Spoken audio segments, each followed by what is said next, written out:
Now that I'm back in the United States for some amount of time, maybe indefinitely, I don't know, from traveling and living in East Asia, I have a job. One of my jobs is I bartend. And I was bartending yesterday, and it's an outside place, still summer here, and we have a really nice patio. Some of it is turfed, and some of it is rock, stone, but it's a nice setup. And a full bar out there. At a slower time, the bartender will sit the guests, because probably the bartender is the only one there. And I was seating this couple, and they had their dog with them. And I said, oh, hey, you're absolutely welcome to have the dog. Unfortunately, we can't have the dog on the turf. Would it be okay if we sat you on the cobblestone section of the outdoor restaurant / bar? And immediately they were offended, as if I had, just kicked one of them in the balls, or said, a racial slur. Very offended. And they said, why is that? And I said, well, the turf for dogs can be a place where they would go to the bathroom because they're used to grass, right? And for safety reasons and for sanitary reasons, we're serving food out here. We can't have that. And still offended, they told me that that's unacceptable and that they would be taking their business elsewhere. Okay, go ahead and take your business elsewhere, because I would not coddle to your dog's needs. It's the kind of, dog owners that I think they expected spa service for their dog as well while they're waiting for their drinks. Or perhaps they wanted a dog menu as well for their dog. Human food and then the dog menu for the dog to get some fresh, perfectly cooked filet mignon. And I got thinking about the world's relationship with animals and how in the West, particularly the United States, we've gone crazy. And this is something that I picked up on very early on my return back to the United States, and it makes me a villain. My opinions on this subject absolutely make me a villain. And this podcast is not going to go over well. I don't really care.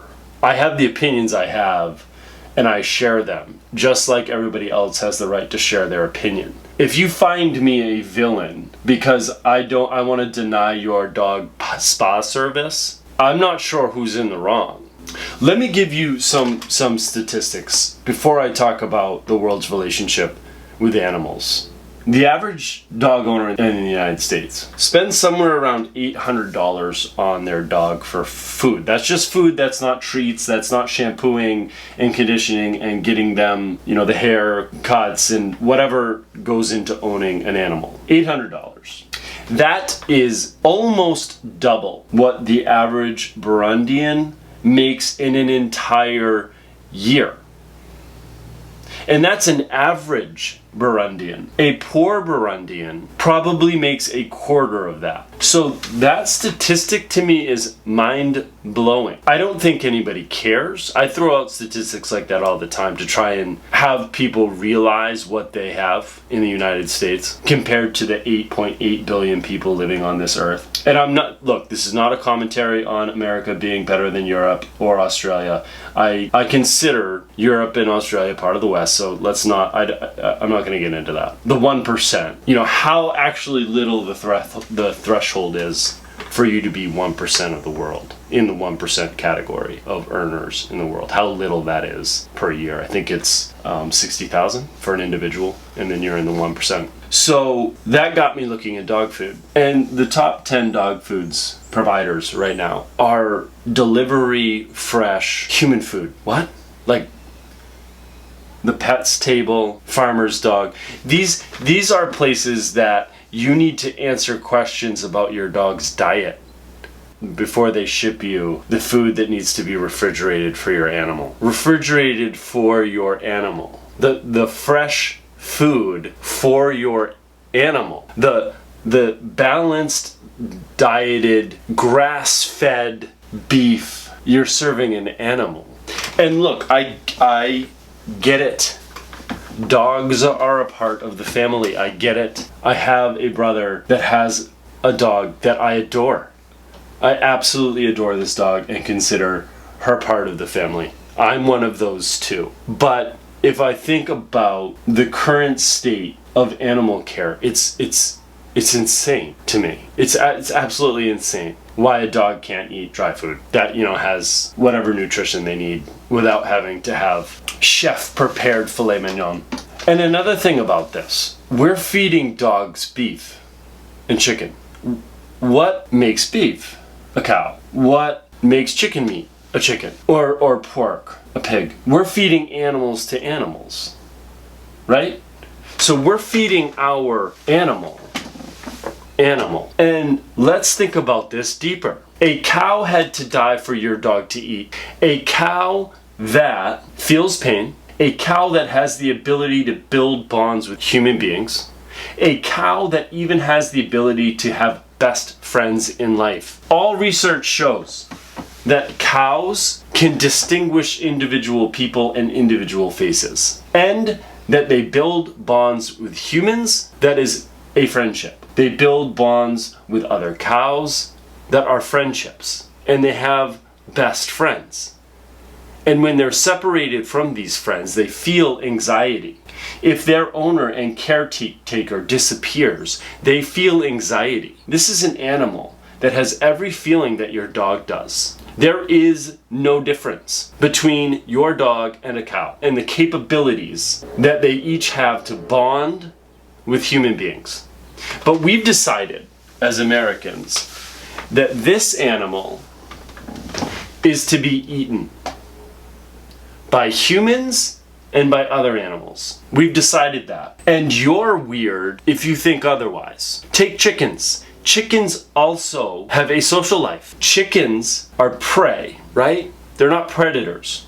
So it takes them a long time to build bonds because they have a prey mentality. But once they build bonds, they're very strong. Chickens also, all research shows, has the ability to bond with human beings and recognize their caretaker. Caretaker's a key word that I'm going to come back to. This idea of a caretaker.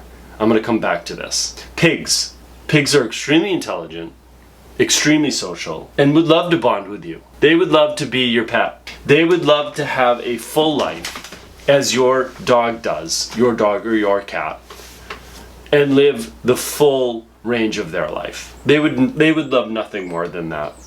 Ask a cow, ask a pig, ask a chicken if they'd like to be meat for your dog in 2 years, or if they'd like to live their natural life. It is weird. So let's take this idea of caretaker, because cows can recognize their caretaker. Chickens can recognize their caretakers. Pigs can recognize their caretakers. Dogs can recognize their caretakers. So one argument could be, Adam, the bond that humans can build with dogs is why we eat the other animals. Sorry, but you're incorrect. Because the bond that a cow and a pig and a chicken and a deer, even a deer, can build with human beings can be amazing and can be just as gratifying as a dog. But what's the issue? Deer aren't very cuddly, are they? Pigs are not very cuddly when they're adults.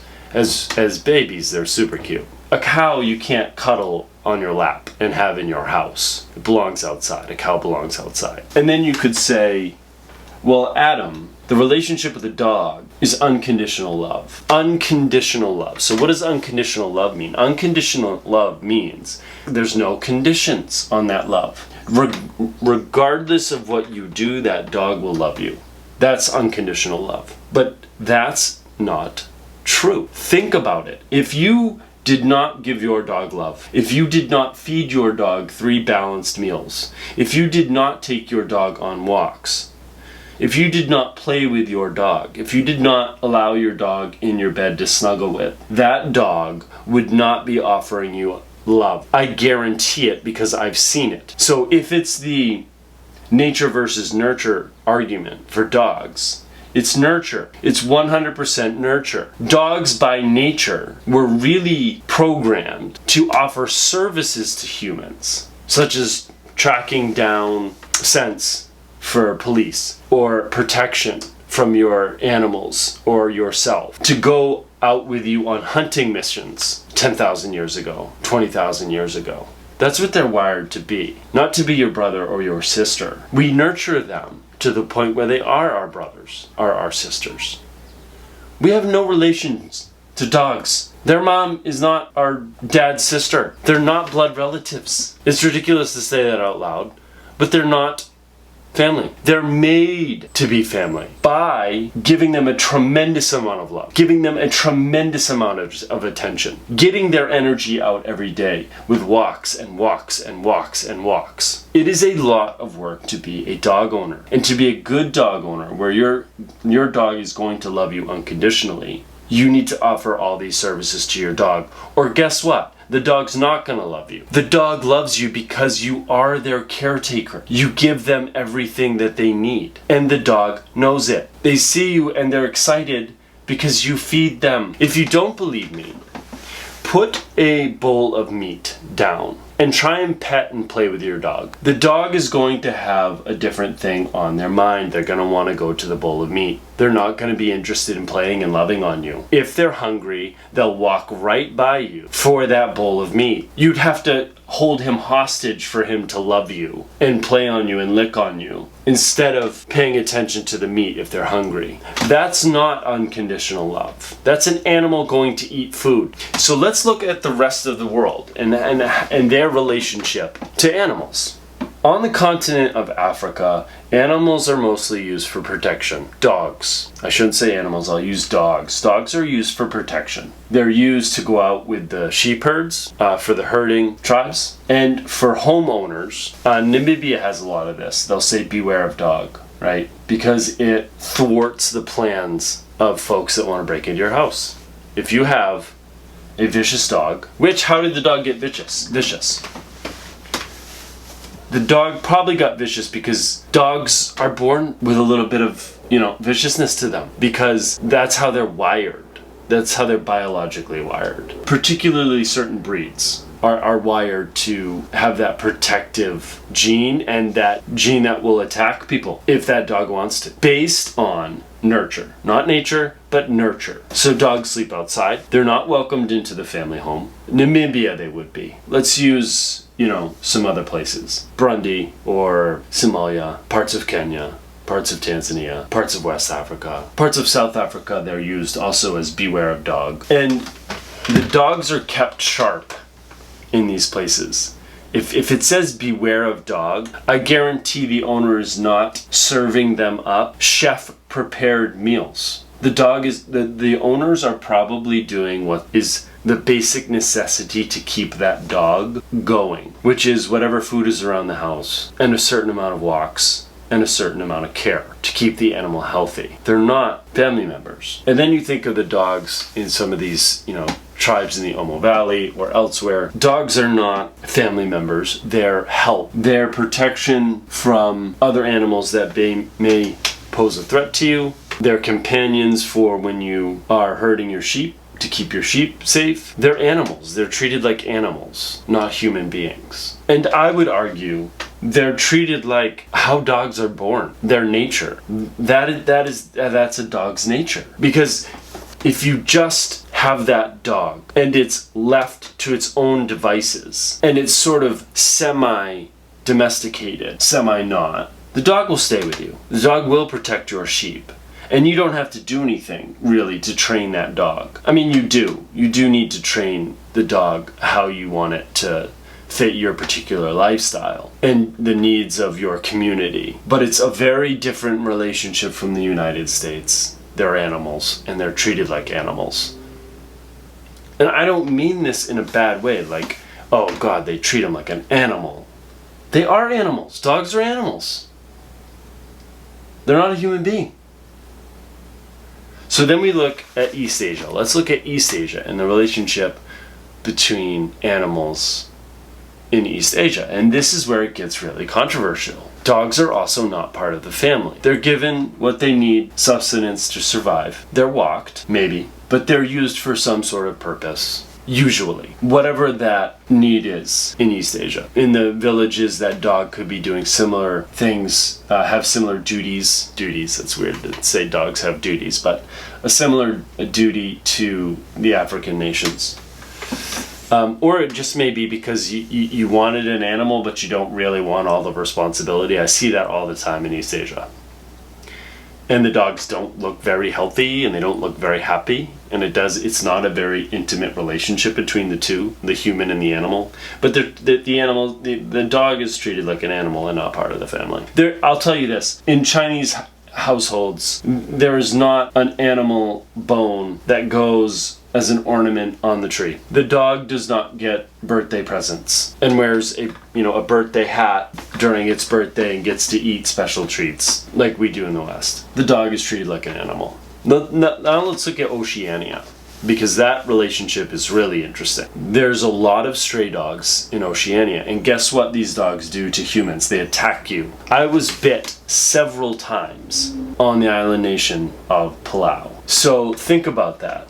I was bit by dogs. I'm a human. Did these dogs love me unconditionally? No. Why did they not love me unconditionally? Because that's not their nature. Because that's not how they're born. It's not like dogs come out of the womb as this thing to eternally love human beings. You are wrong if you think that way. I had several dog bites that I needed to go to the hospital for. Why?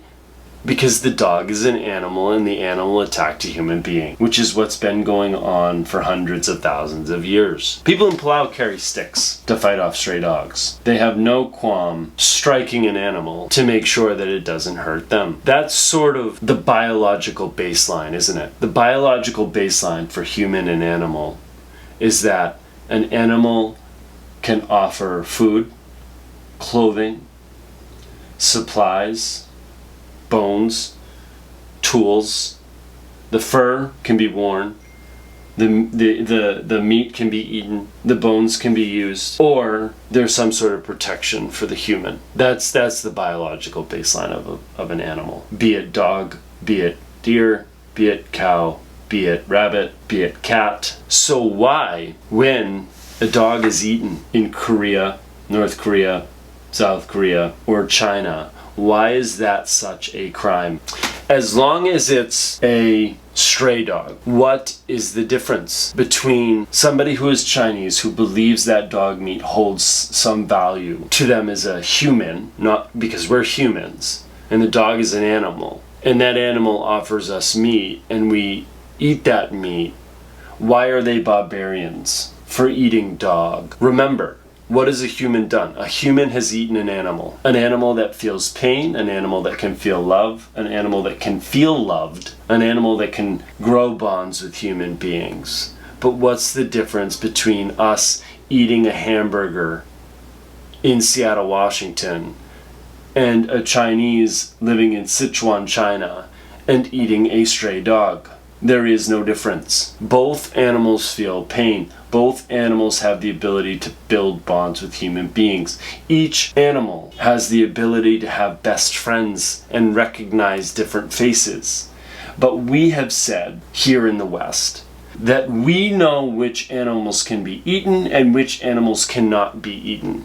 In fact, we've made dogs so important that they can eat other animals. Not only do we not eat dog because it's barbaric, we feed our animal. So who's right and who's wrong? My answer is neither of us are wrong. The Chinese or the Koreans who eat the stray dog are not wrong, and you can hate me eternally for that. I don't care. And the dog owner in Jackson, Mississippi, who showers his pets with gifts and gourmet food is also not wrong. That's fine. There's nothing wrong with that. If you love your dog eternally and treat him or her that way, I have no problem with it. I have a problem if you think that you are the answer to what animals should be eaten and what animals should not be eaten. Because, as I've said repeatedly throughout this podcast, there is nothing that divides a dog, a cow, a pig. The only difference is we in the West have decided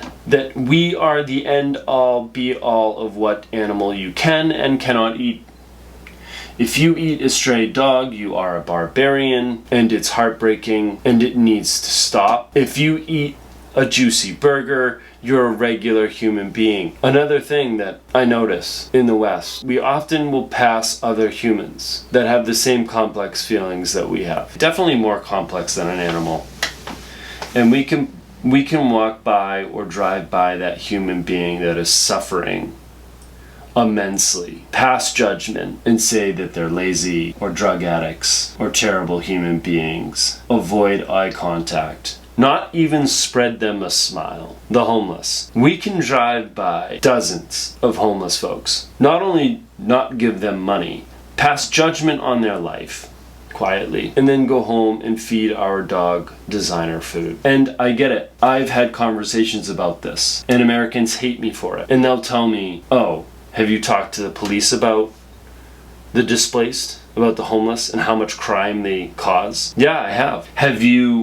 Do you really know the plight of the homeless? No, I will never know, because I was not born into poverty, extreme poverty. And I've never felt extreme poverty in my life to the point where I did not have food and shelter. I artificially put myself in situations where I didn't have shelter or food or water.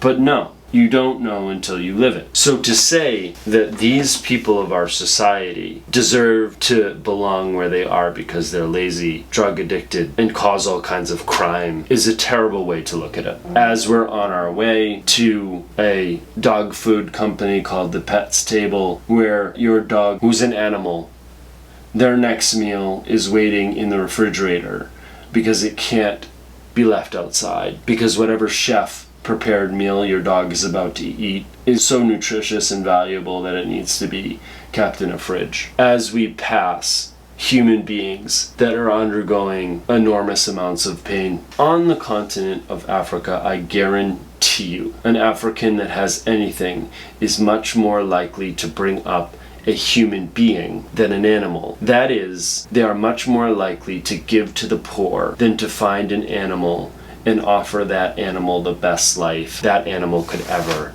possibly imagine. In East Asia, I can promise you, and Oceania, let's throw Oceania in there, folks are much more likely to help a human being who is in dire straits than they are to house an animal and make them a family member. And I get it. I get how humans can on the surface look disgusting by the choices that they've made and the people that they've hurt. That's on a level that animals will never be on. In the animal world, of course, there's homicides, right?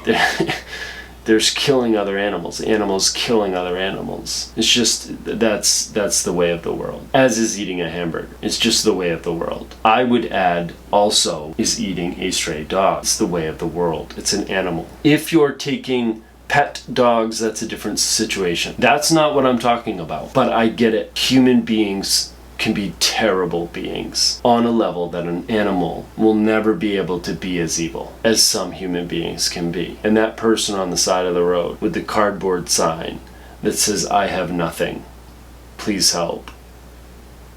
I get how easy it is to look at that human and say the choices that that human has made has put them there, and all they need to do is get a shower, get a shirt, and go to a Burger King interview. It's not that easy. And on our way to buy designer treats as Americans, and we pass these human beings in need, pass judgment silently on them, and then go back home and offer love and support and care to an animal is something that's strange to me. And it's something that I do myself. I've been to some of the most terrible places on the planet as far as poverty. I've been to the poorest nation on planet Earth. It's South Sudan. I've been to the second poorest nation on planet Earth, Burundi. These places, I have memories that I wish I didn't have. And the folks that I see domestically are not in the same dire straits that they are in other countries. And I sometimes pass judgment on that. And I'll pass that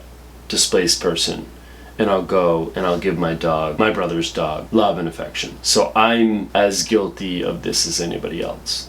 I'm not placing myself above anybody with this podcast. I'm simply offering another way to view the world, to view how we treat humans and animals, and to think about what that really means.